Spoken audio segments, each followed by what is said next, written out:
ವಿದ್ಯಾ Vijay sir ಕೂಡ ಒಂದೆರಡು ಮಾತುಗಳನ್ನು ಆಡಬೇಕು ಈ ಸಂದರ್ಭದಲ್ಲಿ ಅಂತ ಕೇಳ್ಕೊಳ್ತೀನಿ. ಇವತ್ತು ಈ ಕಾರ್ಯಕ್ರಮ ಆಯೋಜಿಸಿದ್ರೆ ನನಗೆ ವೈಯಕ್ತಿಕವಾಗಿ ತುಂಬ ಖುಷಿಯಾಗಿ ನಾನು ಬಂದೆ.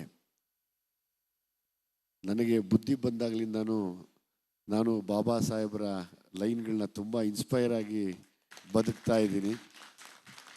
ಸೊ ಅದಕ್ಕಾಗಿ ನನಗೆ ತುಂಬ ಜನ ಶತ್ರುಗಳು, ಆದರೆ ನಾನು ಅವ್ರಿಗೆ ಗುಲಾಮ್ನಾಗಲ್ಲ, ಆಗೋದು ಇಲ್ಲ ಯಾವತ್ತೂ.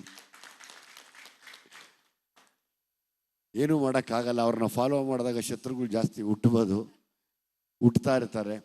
ಹಂಗೆ ಇರೋ ಜಾಗದಲ್ಲೇ ಹುಟ್ಟುಬಿಡ್ತಾರೆ. ಬಟ್ ಅಲ್ಲಿಗೂ ನಾನು ಗುಲಾಮ ಆಗಲಿಲ್ಲ. ಅಲ್ಲಿಂದ ಹೊರಗಡೆ ಬಂದು ಇವತ್ತು ಅವ್ರು ಬರೆದಿರೋ ಸಂವಿಧಾನನ ನಂಬಿ ನಾನು ಜೀವನ ಮಾಡ್ತಾ ಇದ್ದೀನಿ. ನಾನು ತುಂಬ ಅವ್ರನ್ನ ಅನುಸರಿಸ್ತೀನಿ. ನನಗೆ ಇನ್ನೊಬ್ಬ ಪ್ರೀತಿಯ ಗೆಳೆಯ ಮೌರ್ಯ, ಬಾಮ್ಮ ಇಲ್ಲಿ ಬಾಯಲ್ಲಿ ದೊಡ್ಡ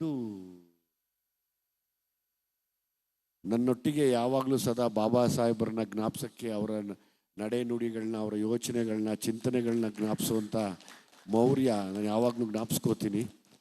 ನನಗೆ ಸದಾ ನಾನು ಕೆಲವು ವಿಷಯ ಓದದೇ ಇರೋದನ್ನು ತಿಳಿಸುವಂಥ ನನ್ನ ಒಬ್ಬ ಒಳ್ಳೆಯ ತಮ್ಮ ಅಂತ ಕೂಡ ಹೇಳ್ಬೋದು. ಮತ್ತು ಬಾಬಾ ಸಾಹೇಬರ ಅನ್ಯಾಯಿ ಕೂಡ. ನಾನು ಆ ವಿಷಯದಲ್ಲಿ ಸತೀಶ್ ಅಣ್ಣ ಅವ್ರನ್ನ ತುಂಬ ಇಷ್ಟಪಡ್ತೀನಿ. ಅವ್ರ ಮಾತುಗಳು ಎಲ್ಲವೂ ಸಮಾನತೆ ಬಗ್ಗೆನೇ ಇರುತ್ತೆ. ಅದನ್ನು ನನಗೆ ಯಾವಾಗಲೂ ಖುಷಿ. ಅದರದನ್ನೇ ಪಾಲಿಟಿಷಿಯನ್ ಅವ್ರು ಮಾತಾಡೋ ಮಾತು ಸಮಾನತೆ ಬಗ್ಗೆ. ಅವರು ಸ್ಮಶಾನದಲ್ಲಿ ಹೋಗಿ ಕೆಲವು ಹುಟ್ಟಿದಬ್ಬನ ಆಚರಿಸ್ಕೊಳ್ಳೋದು, ಅದೆಲ್ಲ ನಾನು ಕೂಡ ಆಚರಿಸ್ತೀನಿ. ಹಂಗಾಗಿ ನನಗೆ ತುಂಬ ಸಂತೋಷ ಅವ್ರನ್ನ ನೋಡಿದಾಗೆಲ್ಲನೂ. ನಾನು ಈಗ ಕೇಳಿದೆ, ಅಣ್ಣ ನೀವು ಹುಟ್ಟಿದಾಗಿಂದ ಹಿಂಗೆ ಜಾಸ್ತಿ ಮಾತಾಡಲ್ವ ಅಂದರೆ ಅಂದರು. ಆದರೆ ನಿಮ್ಮ ಕೆಲಸ ಈ ಜಗತ್ತಿರೋವರೆಗೂ ಶಾಶ್ವತವಾಗಿ ಉಳಿಯುವಂಥದ್ದಾಗಿದೆ, ಆಗುತ್ತೆ ಕೂಡ ಮುಂದೆ. ನಾವೆಲ್ಲರೂ ಆಶಿಸ್ತಾ ಇದ್ದೀವಿ.